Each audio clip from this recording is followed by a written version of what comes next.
Okay, so Namaskar, good morning everyone, and thanks for joining in today's discussion on Gurucharan Gandhi's book, Echoes of Gasping Souls, with us at City Book Leaders. My name is Mohit Gupta, and I'm representing City Book Leaders, or CBL. Uh, Lovingly, we call it CBL, which is a knowledge platform with books at its epicenter. We are a community which believes discussions over books that makes this entire process of reading very joyful and more social. And thus, in the last 3 years since our existence, we have touched upon thousands of lives with such book-based conversations on varied subjects. One such discussion is going to happen today, and for us, it's a very special one. Why? Because it's a fiction book. Usually, our community thinks that we only do books around management, history, ancient wisdom. But this book is very unique, and this discussion is definitely going to be a very, very big eye-opener. While this is an ongoing debate on the genre of fiction versus non-fiction at CBL, we believe books are like mothers. You can't classify them into any specific class or caste. जैसा कहा है कि किताबें माता जैसी होती हैं, ना वो कुमाता होती हैं, वो सिर्फ सुमाता होती हैं. And this book by Guru is actually a true example of how a story needs a lifetime of experience, observation, and empathy. To me, this book is an eye-opener and is a true work of philosophy and spiritual approach in life. Guru, as I know him for the last 1.5 decades, I guess now, is made up of his great habits, be it running on roads or his writing. It's always with a passion and being present in the moment attitude. He's always there, lives in now. And that's what is reflected in his writings as well. I could finish this book in possibly 2 sittings. As I mentioned, this book is just not a story of 2 characters, but this is a book of philosophy. Each character has his internal conversations. Also, the conversations among the characters makes out a lots and lots of learnings out of life, which in this due course, we will talk about them. Formally introducing Guru to all of you. Gurucharan Gandhi, in his own words, is a full-time corporate wala and a part-time writer. His debut book, Kabir Incorporates, published in 2016 in English, and thereafter it was translated to Hindi and Marathi. And we were fortunate enough to have him at one of the Banaras festivals that we curated here in India Habitat Center in Delhi, 2017, Guru, if I recall it right, March 2017. Yeah. And we had a very interesting setting where we had pictures of Banaras, food of Banaras, and that's where we were talking about the hero of Banaras, that's Kabir. And that too from Gurucharan Gandhi, who's the present-day Kabir to all of us. The book actually received the best debut manuscript in non-fiction at Lito Fest. Born and raised in Jinjakpani, a dusty hamlet in Jharkhand. And that's what you can actually make out when you converse with him, other than his chaste English and eloquency. His writings have the sensibility of small-town India coupled with its inescapable complexes.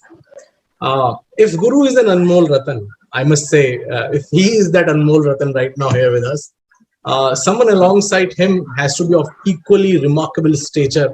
And who better than our guest with whom this discussion will happen today? And that's, to all of us, ladies and gentlemen, is Pankaj Dubey. I welcome him to this platform. इस मंच पे आपका स्वागत करता हूँ, Pankaj ji. He's a bilingual novelist and filmmaker. All his books, including What a Loser, Ishq Ki Aapa, To Hell with Love, Love Curry and Trending in Love, published by Penguin Books, have been written by him in Hindi as well. He accentuates the socio-political undercurrents with quick and humor in his style of writing. He has been a journalist with the BBC World Service in London. He was also selected for the prestigious writer's residency in the Seoul art space, Yeonhui, South Korea. Sorry if my pronunciation was wrong about that city, but वो भी दिल्ली को कभी गलत बोलते हैं. नहीं, इसलिए योनहुई को हमने यूं ही कर दिया था. Okay, तो वो यूं ही था. He was also awarded Global Innoventure Award for Literature and Storytelling in the House of Lords, British Parliament, UK in 2018. Two of his novels, Trending in Love and Ishq Ki Aapa, are set to appear in an upcoming web series, which he will also tell us in a while. And also I'm holding his book, which is Loser Kahin Ka. What a remarkable book. और क्योंकि ये हिंदी में थी तो उसको पढ़ने का एक अलग ही मजा था, जैसा कि मनोज बाजपेयी ने जो इसके लिखा भी है. ये मुझे अपने कॉलेज के दिनों में ले गई, बहुत ही मजेदार है। अब इसके बियॉन्ड अगर आप समझना चाहते हैं कॉलेज के दिनों में क्या क्या होता था और उसको पंकज भाई ने कैसे लिखा है, तो आपको ये किताब जरूर पढ़नी होगी। बट फिलहाल, so I now leave these two in the awesome three some company, Guru, Pankaj and the book which is echoes of gasping souls. I welcome you all and आपका बहुत बहुत आभार और धन्यवाद इस मंच को सुशोभित करने के लिए। आपसे अनुरोध करूंगा आप दोनों से कि इस चर्चा को आगे ले जाएं। थैंक यू सो मच मोहित। इतनी बहुत दिनों के बाद इतना ज्यादा विस्तार से मेरे बारे में बात हुई है, जबकि आज तो दिन गुरु का है, आज गुरु दिवस है। हम लोग गुरुचरण और उनके वर्क को सेलिब्रेट करने के लिए यहाँ आए हैं। गुरुचरण से जब जब मैं मिलता हूँ तो और बातचीत होती है तो मुझे लगता है कि ये मेरे अंतरात्मा की आवाज हैं, जिनको मैं अनदेखा करता रहता हूँ। कि अगर मुझे अपनी पेरेंट्स का अच्छा बेटा बनना होता तो शायद मैं गुरुचरण के जैसा बनता, लेकिन क्योंकि गुरु थे ऑलरेडी तो मैंने एक्सपेरिमेंट्स करने को अपना धर्म बना लिया। Welcome guru and congratulations on the second book back to back. Thank you. और मेरा इससे पहले कि हम आपकी मौजूदा किताब एकोज ऑफ गैस्पिंग सोल्स पे जाएं, एक सवाल मैं लगातार सोच रहा था कि कबीर इनकॉर्पोरेट्स जो आपकी पहली किताब है वो क्वाइट वेल अक्लेम्ड है, और पहले मैं उसको सिर्फ नेशनल बेस्टसेलर मानता था, लेकिन हाल में मेरे कुछ इंटरनेशनल फ्रेंड्स से बात हुई and they all have been reading and learning things from that, और वो ये सोच रहे थे कि इसकी कोई सीक्वल भी आने वाली है, and because you know the author you can talk to him on that. और इस बीच आप फिक्शन लेके आ गए, तो ये क्या हुआ? What made you shift from non fiction to fiction? Is it a commitment to some secret girlfriend or something else? Oh my God! ऐसी संभावना अगर हकीकत में तब्दील हो तो बुराई नहीं है, नहीं। लेकिन तुम्हें डिसअपॉइंट करना होगा ये कहते हुए कि ऐसी कोई बात नहीं है, लेकिन आने वाले वक्त में ऐसी संभावना के विकल्प के लिए मैं तैयार हूं। ये भी कह दूंगा लगे हाथ। No, I don't think it was so thought out.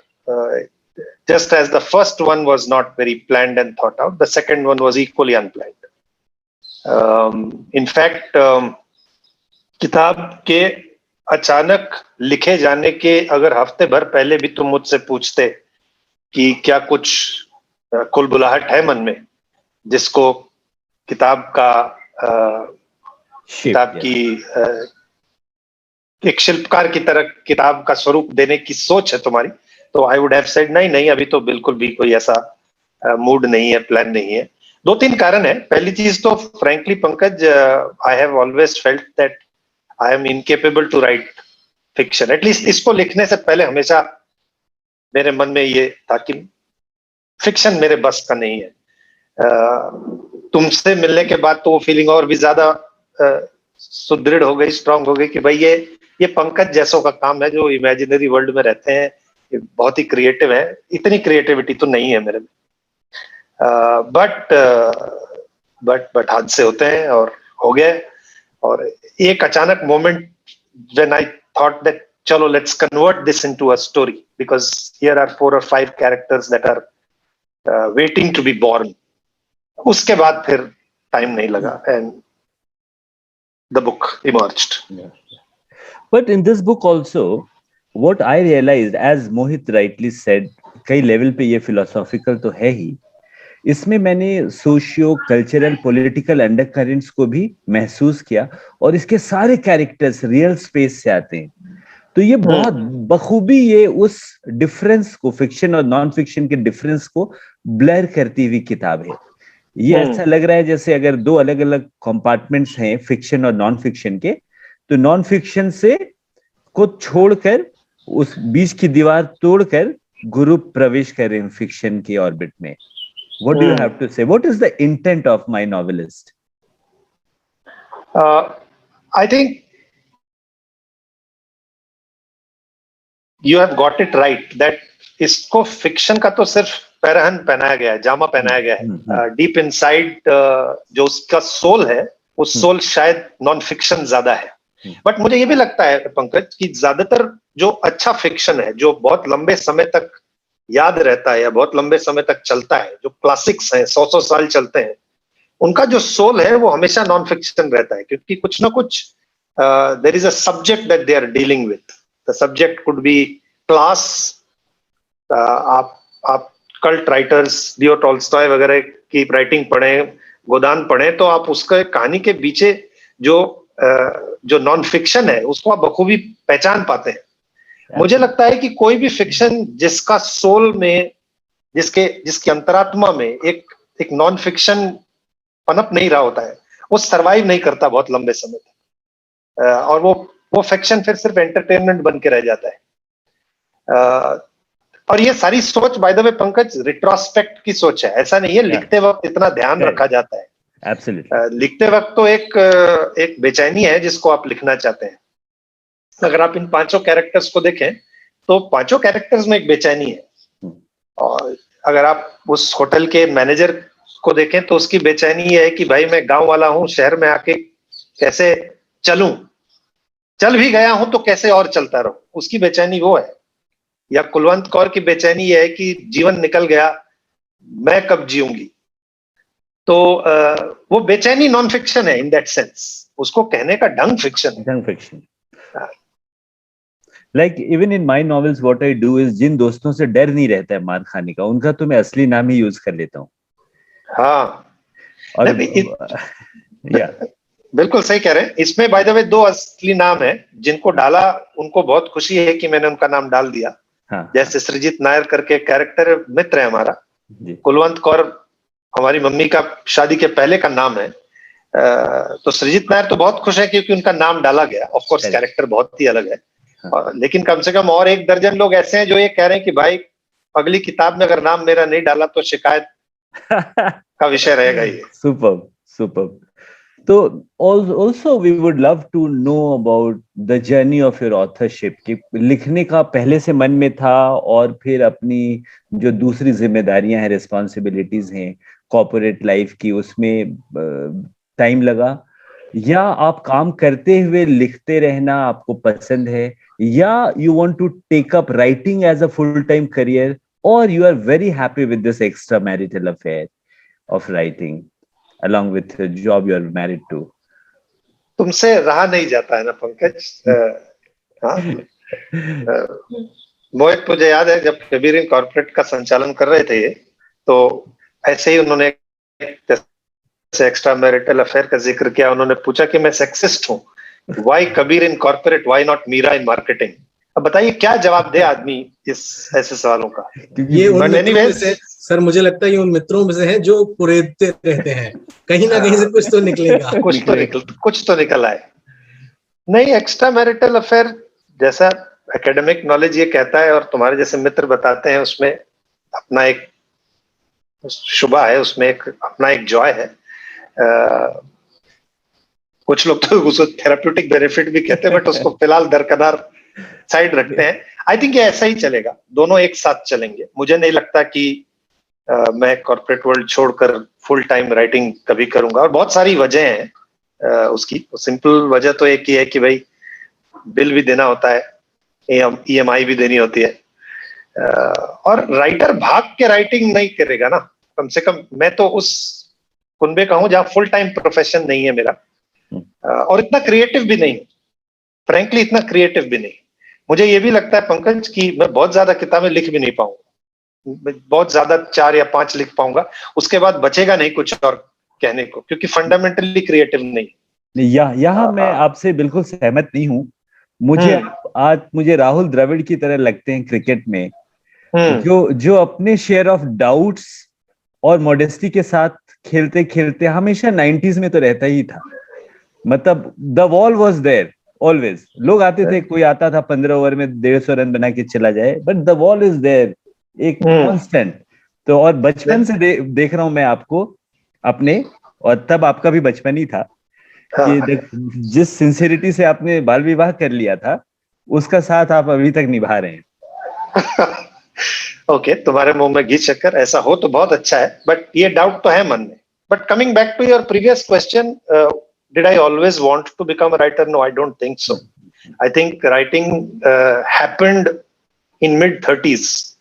and that also, it did not happen with an intention to convert it into a book. The intention was to actually, जिसकी शुरुआत तो बहुत ही dramatic circumstances में हुई. You know, अब जब company में काम करते हैं तो लोग आपको फीडबैक देते हैं बहुत किस्म का. तो एक फीडबैक मेरे पास आई कि भाई आप अपनी टीम के साथ कम्युनिकेट नहीं करते रेगुलरली.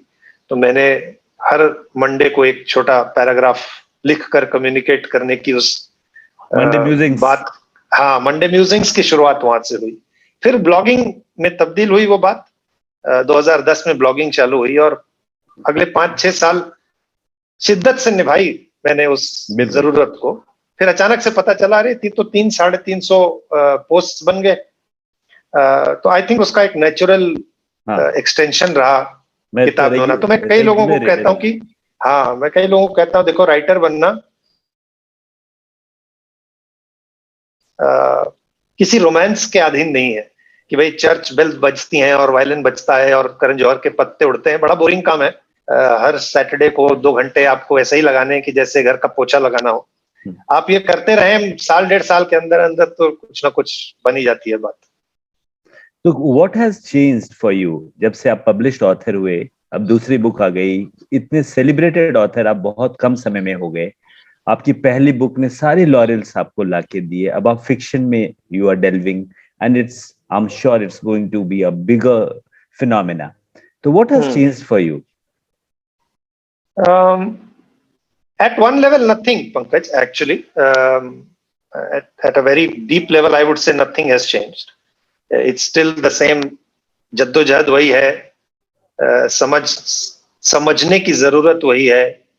व्यक्त करने की जरूरत वही है. वरना आपको लगता है कि अब तो फट ही जाएंगे अगर इस पर कुछ लिखा नहीं तो.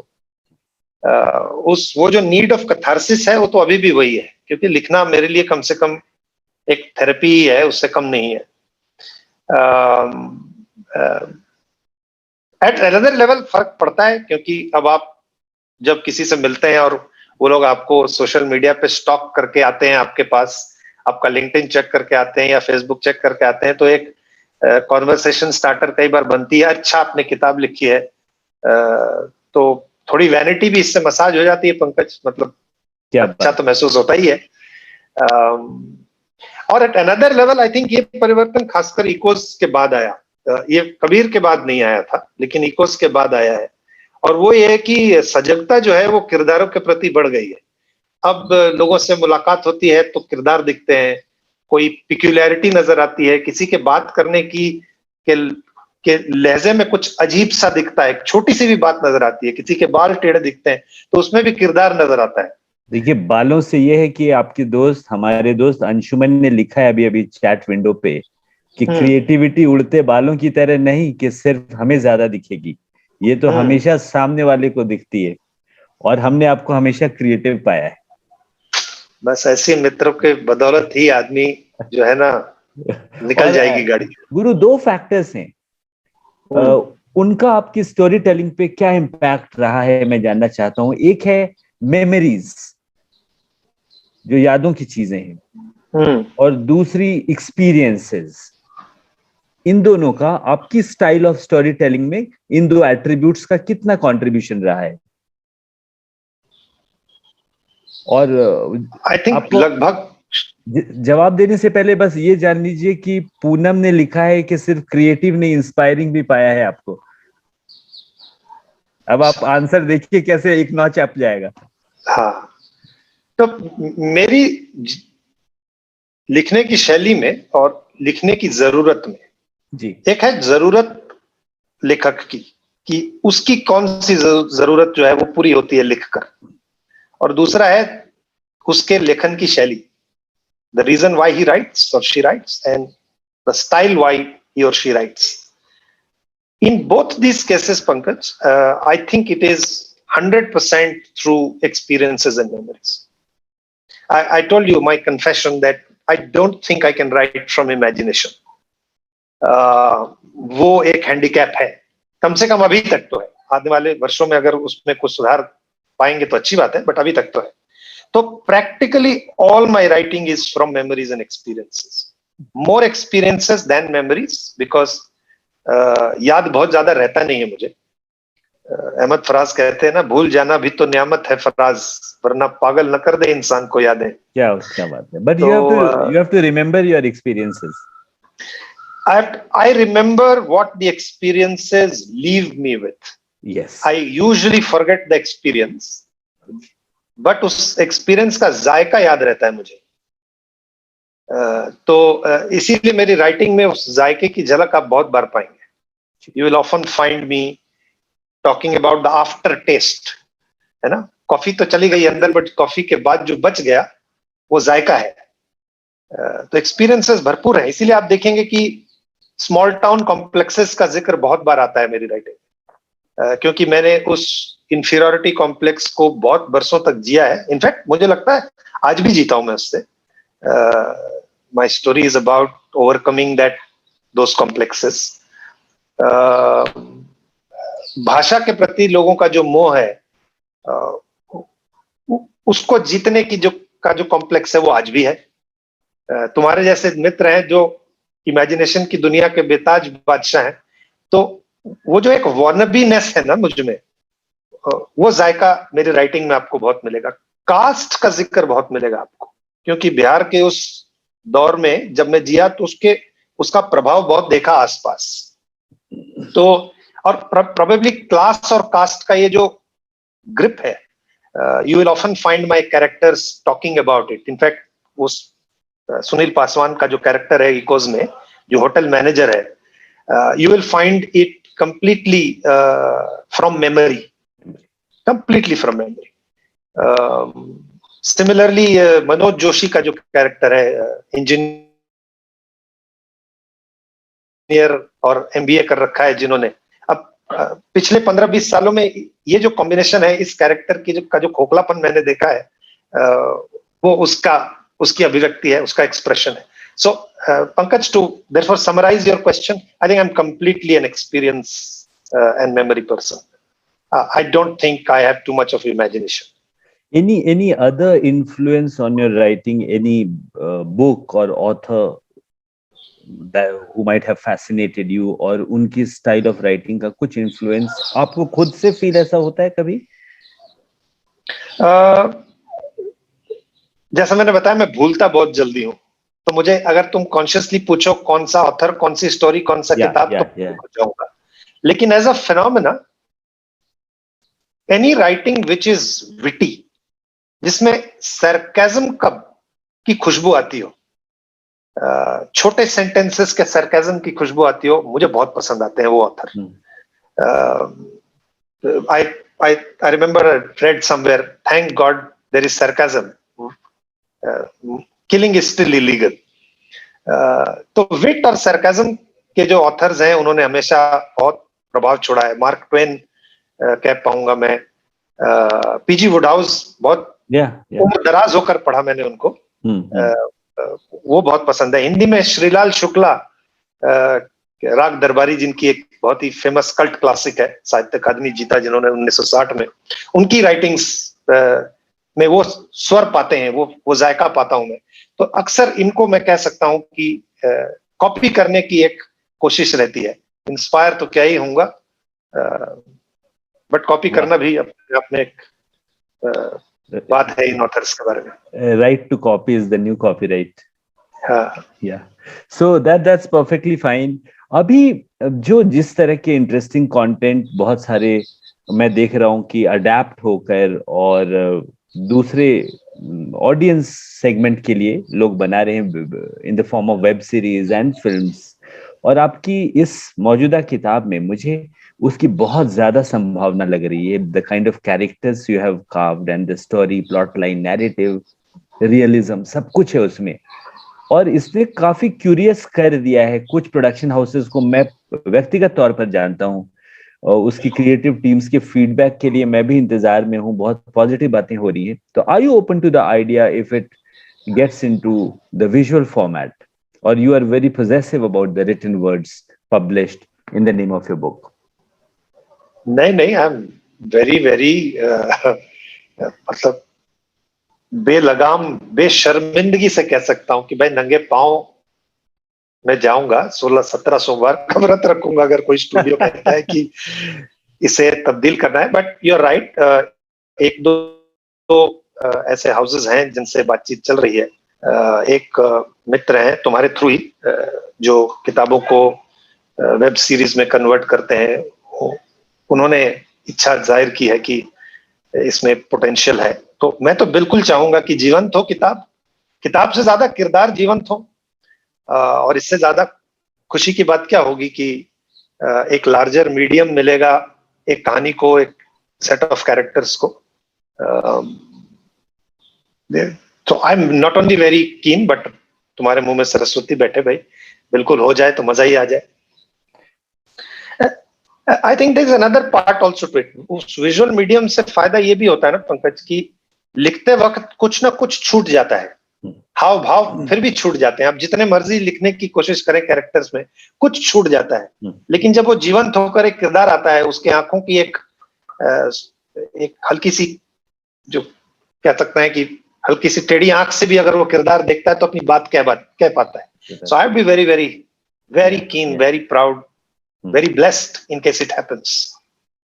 Very good. और क्योंकि मैं जो एक चैलेंज पाता हूँ अडेप्टेशन के बाद, कि जैसे बुक है और बुक के बहुत सारे रीडर्स हैं और उनको पसंद आई ये किताब, तो हर रीडर अपने मन में, अपने दिमाग में उसकी एक अलग फिल्म बना चुका होता है। अब उस पे जब फिल्म या वेब सीरीज बनती है तो वो रीडर देखता है उसे और वो कंपेयर करता है खुद की बनाई फिल्म से उस फिल्म को। क्या बात है।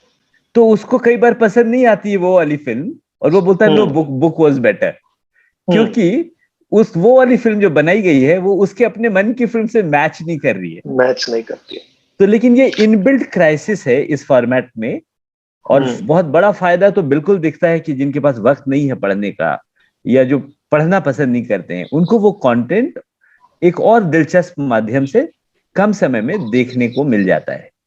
बिल्कुल बिल्कुल, उसमें तो कोई, तो बीइंग अ फेलो ऑथर मैं भी चाहता हूं कि हर फॉर्मेट में वो चीजें आए।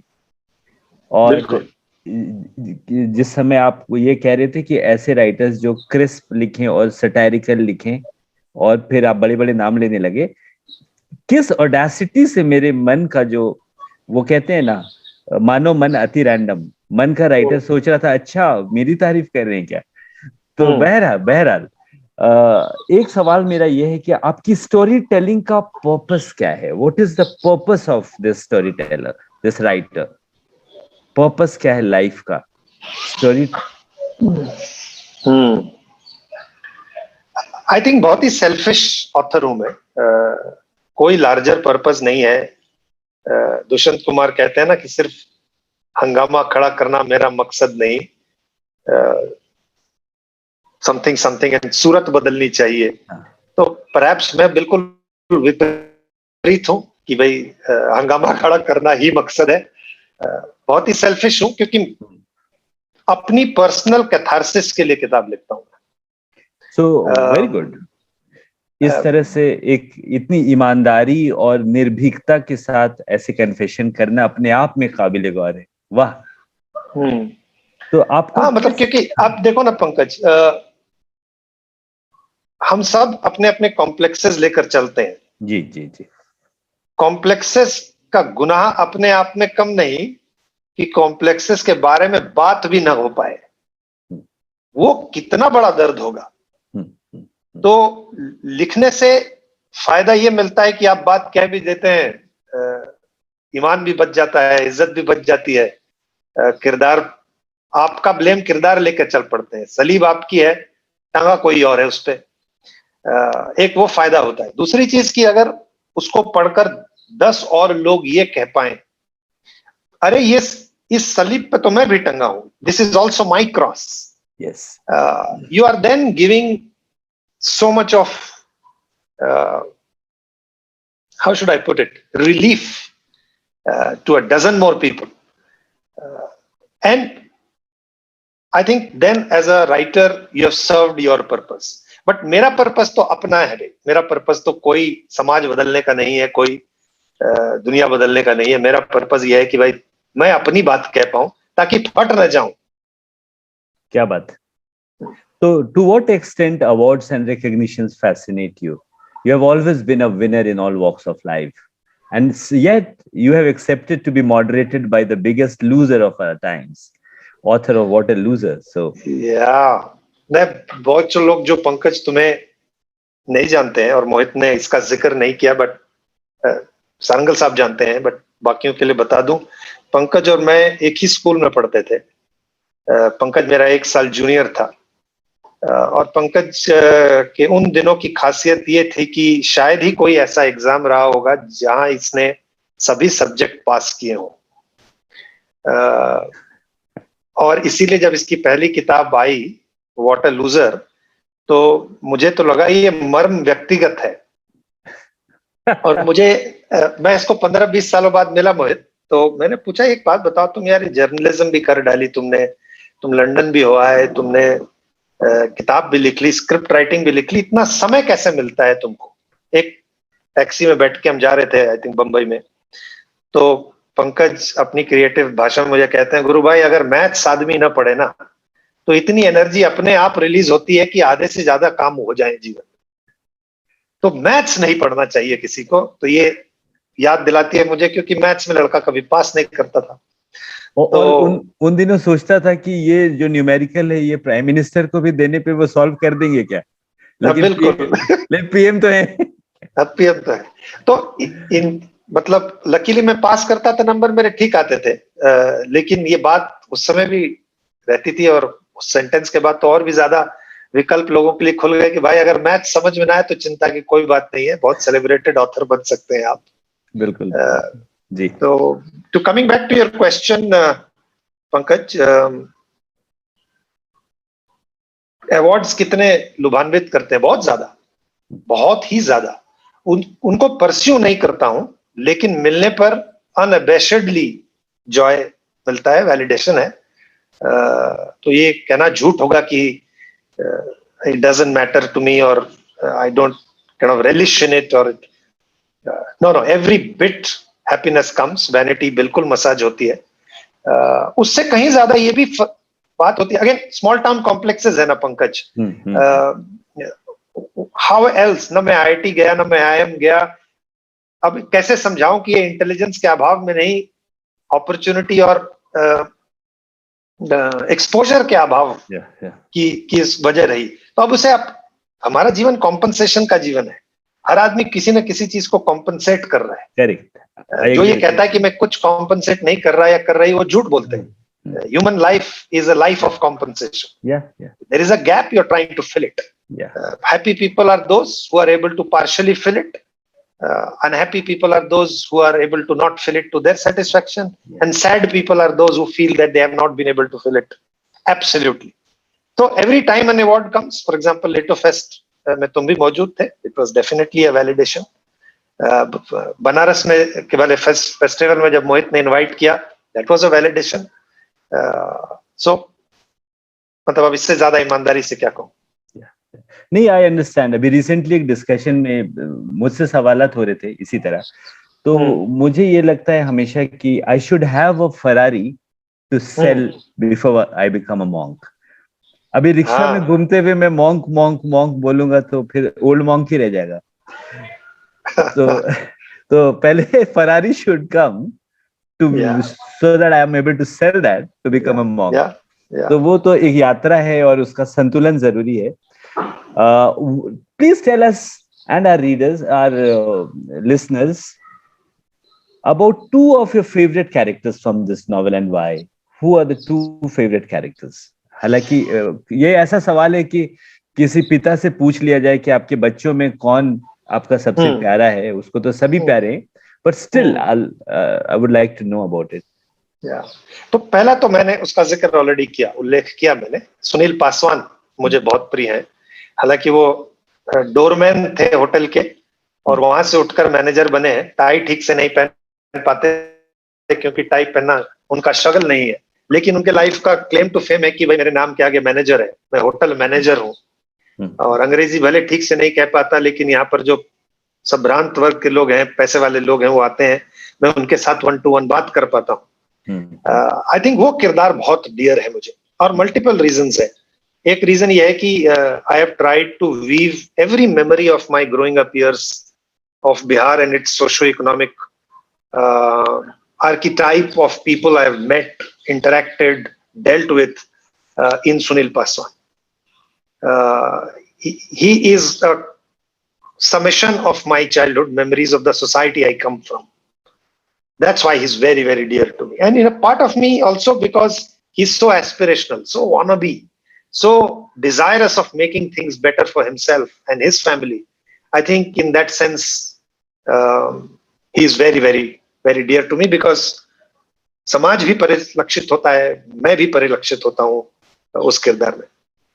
The second favorite character is Manoj Joshi, उसका भी जिक्र किया मैंने, जो इंजीनियर हैं, एमबीए हैं, अपनी नाक के आगे उनको कुछ नहीं दिखता, अपनी क्वालिफिकेशन के एरोगेंस में जीवन जीते हैं. उनको लगता है कि भाई अगर मैंने पढ़ाई में इंजीनियरिंग कर ली और फिर एमबीए कर लिया तो अब अगर धरती घूम रही है और सूरज घूम रहा है और सूर्य उदय हो रहा है और सूर्यास्त हो रहा है तो शायद इसी वजह से हो रहा है क्योंकि मैं कर रहा हूं ये सब. करेक्ट. ये जो एरोगेंस देखा है मैंने पिछले 20 सालों में और इस एरोगेंस को जिया भी है. देखिए आप, ये आर्किटाइप मेरा भी है. तो Manoj Joshi is a reminder for me, Pankaj, that guru ध्यान रखो तुम ऐसे नहीं बन जाना, क्योंकि ये सारे अवगुण तुम में भी हैं उसी मात्रा में. In many ways Manoj Joshi is the, अगर मैं बहुत ही बिगड़ा हुआ बन जाऊं तो मैं मनोज जोशी बन जाऊंगा. अगर मैंने खुद पर लगाम नहीं कसी तो मैं मनोज जोशी बन जाऊंगा. अगर मैंने अपने अवगुणों से नाता तोड़ लिया और अंधा बन गया तो हफ्ते भर लगेगा मुझे. वो डार्क साइड जो है ना मेरा, वो मनोज जोशी है. वो रिमाइंडर है मेरा कि ये नहीं बनना है. तो इस वजह से ये दोनों किरदार खासकर बहुत मेरे दिल के करीब है. सुपर. कोई हिस्सा है किताब का you would like to read out for our friends, अगर आप चाहें तो? हालांकि हालांकि खुद के इस तरह के डिस्कशन में खुद स्किप कर जाता हूँ. मैं बोलता हूँ आप लोग पढ़ लेना, लेकिन क्योंकि आप सिंसियर रहे हैं और आगे भी रहेंगे, आपसे उम्मीद है कि आप बिल्कुल बिल्कुल. और ये भी बताना जरूरी है कि तुमने मुझे वार्निंग दी थी कि तुम ऐसा कुछ करने वाले हो, तो तुम्हें मालूम है मेरी माय नीड फॉर प्रिपरेशन कितनी है. तो मैंने तकलीफ से ही सही बट ढूंढा. और इस चैप्टर का नाम है सब माया है.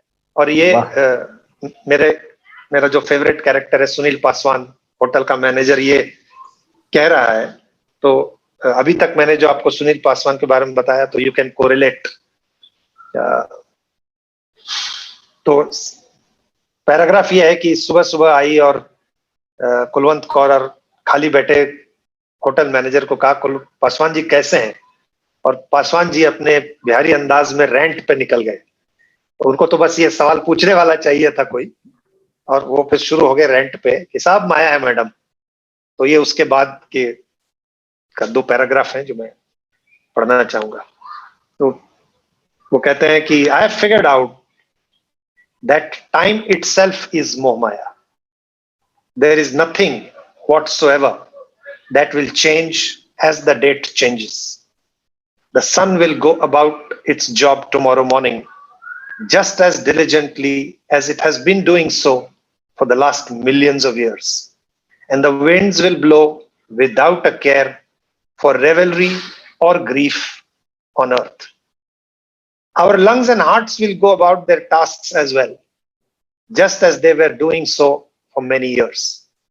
Although I must add, the liver, kidney, and bladder might have to do some extra work because of the drinks we had last night. I have figured out that things are never as good or as bad as they appear.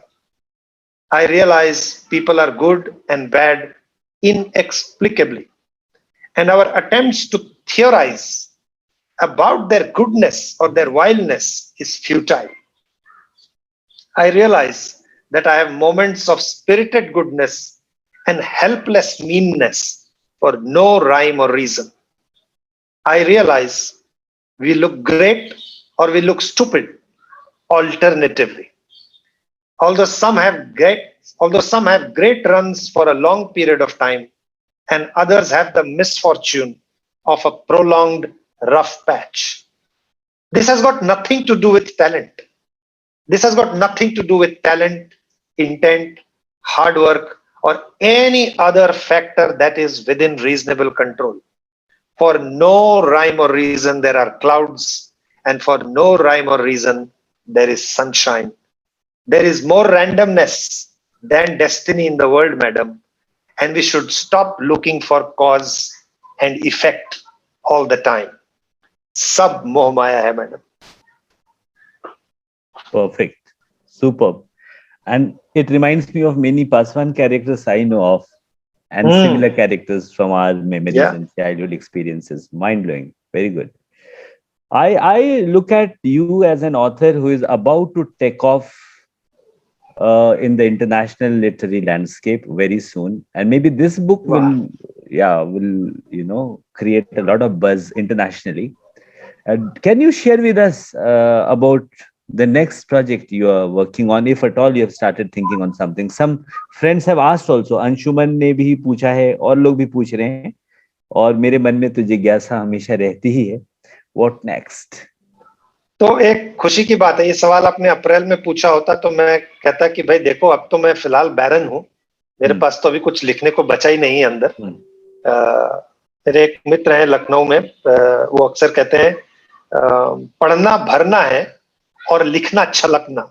क्या बात है. पढ़ना भरना है और लिखना छलकना. तो अभी तो फिलहाल इकोस के बाद खाली था मटका, लेकिन गुड न्यूज ये है कि पिछले 3 महीनों में बहुत शिद्दत से एक आइडिया पर काम चल रहा है, और काफी एडवांस्ड स्टेजेस पर है. करीब 50-60 हजार शब्द हो चुके हैं. पॉलिटिकल थ्रिलर और मर्डर मिस्ट्री है इस बार. वाह. तो थोड़ा रोमांस भी है बीच बीच में, अनसेड सा, अनकहा सा, लेकिन जो उसका कोर है वो मर्डर मिस्ट्री और पॉलिटिकल थ्रिलर है. मुझे लगता है कि सारंगल साहब से भी कुछ मदद मिल जाएगी. The kind of cases he must have handled in his career. ये तो दिमाग में नहीं आया. सारंगल सर, अगली किताब के लिए आऊंगा मैं रिसर्च मटेरियल लेकर आपके पास. तो मुझे लगता है 3 महीने में मैक्सिमम, पंकज, ये तीसरी वाली निपट जानी चाहिए. इस पे हर वो चीज करने की कोशिश की है जो मुझे हमेशा ये लगा है कि ये मुझे नहीं आता है. तो मैंने कभी नहीं सोचा था कि पॉलिटिकल थ्रिलर में लिख पाऊंगा, मुझे कभी नहीं लगा था मर्डर मिस्ट्री लिख पाऊंगा. बट चूंकि अब 50,000 वर्ड्स क्रॉस हो चुके हैं, तो मुझे लगता है कि ये तो पैदा हो जाएगा. लगता है ये बच्चा पैदा तो हो जाएगा. सुपर्ब. ये तो जबरदस्त है. बहुत सारे सवाल और लोगों की अभिव्यक्तियां आ रही हैं, सब अपने अपने एक्सपीरियंसेस आपके साथ जो रहे हैं और जो उनकी भावना है वो एक्सप्रेस कर रहे हैं.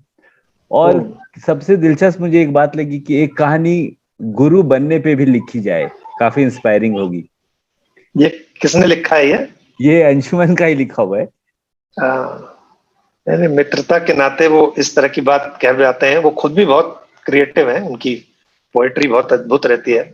और लोगों के मन में ये भी है कि फिल्म बननी चाहिए इस पे, ऐसा लोगों को लग रहा है. वो एरोगेंस राइटर के लिए नहीं आए कभी, तो बेहतर है कि मैं पोस्टुमसली किसी को लग जाए तो लग जाए, बट जीवित रहते उसे कहना कि भाई ये कहानी लिखने लायक है या इस पर फिल्म बननी चाहिए या वगैरह, ये एरोगेंस आते साथ ही मुझे लगता है कि फिर कहानी खत्म हो जाएगी. बहुत मजा है वानबी होने में, पंकज. विश्वास करो, लोगों को लगता है कि वानबी होना दुख का विषय है, बट मेरे ख्याल से तुम और हम जानते हैं वानबी होना में कितना सुकून है. क्योंकि कोई प्रूफ नहीं करना है, कुछ नहीं करना, आपको लगे रहना है, बस एंजॉय करना आना चाहिए. कि जिम्मेदारी तो ली नहीं है कि हम लोग जिम्मेदारी तो हमने ली नहीं कभी. एक्सेलेंस की जिम्मेदारी क्यों अपने सर पर लेकर चले. बिल्कुल. So I have always been celebrating mediocrity actually, और सेल्फ डेप्रिकेटिंग ह्यूमर का जो आनंद मिला है जिंदगी में. अच्छा, नीलेश लिखते हैं कि आपकी हिंदी इतनी अच्छी है गुरु, व्हाई डोंट यू राइट इन हिंदी. ऐसा है, उन्होंने इंग्लिश में लिखा है. बहरहाल तो आप बताइए. ये देखिए, मेरे पहले 15-20 सालों में जो भी लिखा वो तो सब मैंने हिंदी में ही लिखा है. जी. अंग्रेजी तो 25 के बाद जो है ये भाषा समझ में आनी शुरू हुई, और ढंग से समझ में आनी शुरू हुई, और ये सोचना शुरू किया कि अरे इसको बेहतर करते हैं.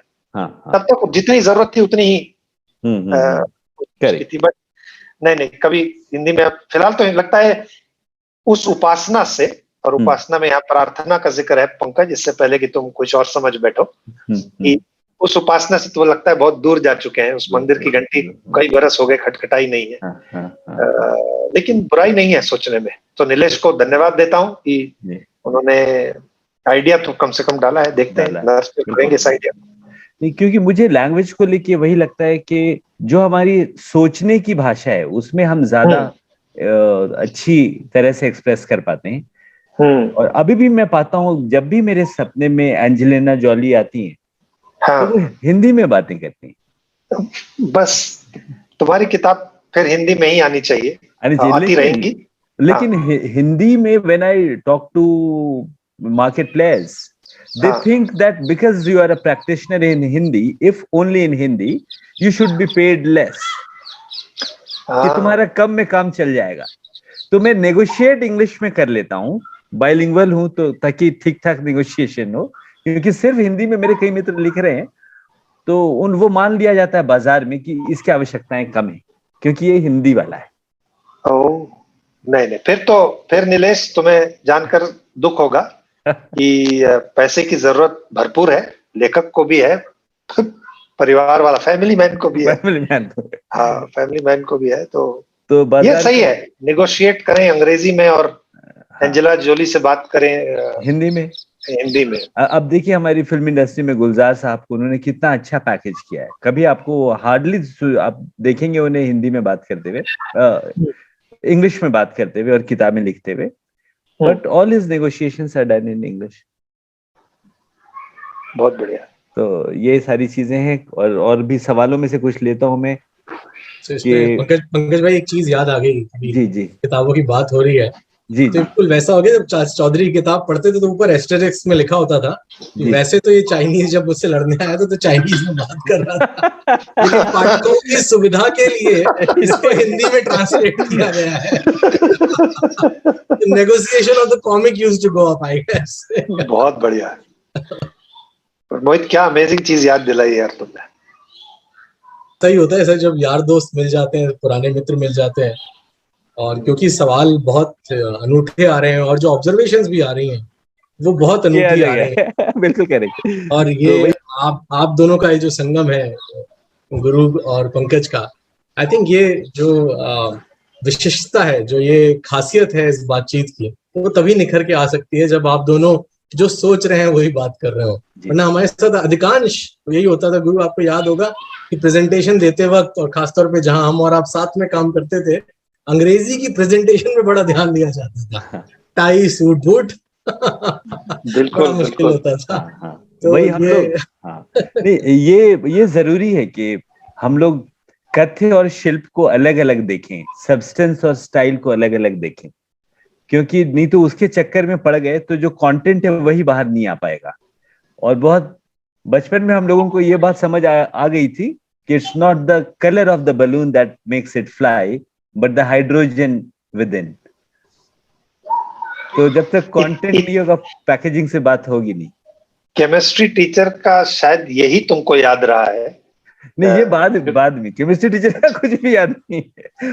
उनका याद है मुझे क्लास में एक बार खड़े कर देना, और उन्होंने ये पूछा कि क्या हुआ था कि उस दिन असेंबली में मेरी बड़ी जिले का कोई डिबेट जीत के आ गया था मैं। तो प्रिंसिपल ने ये भी बोला कि I want every student of my school to be like Pankaj Dubey. कुछ ज्यादा ही बोल दिया उन्होंने। तो केमिस्ट्री टीचर जो हमारे क्लास टीचर भी थे, सुकुमार बेरा, उनको लग तो गया कि इसने कुछ तो किया है बहुत ज्यादा धमाकेदार। तो क्लास में आती उन्होंने खड़ा किया और बोला, व्हाट हैव यू डन? तो मैंने बोला, sir nothing great, I just won district championship in debating. Okay what was your topic? तो what did you talk about? सब सुनने के बाद उन्होंने बोला, now sit down because I am going to teach chemistry and you have nothing to do with it. So yeah, तो इस तरह के एनेक्डोट्स इतने सारे स्कूल में, और वो हमें एक स्टोरी टेलर बनने में सुविधा देते रहे। And there are so many things to learn from you. You have done a great balance between your writing, your authorship, and the usual work you have been doing. और उसमें भी आप flourish ही करते रहे लगातार।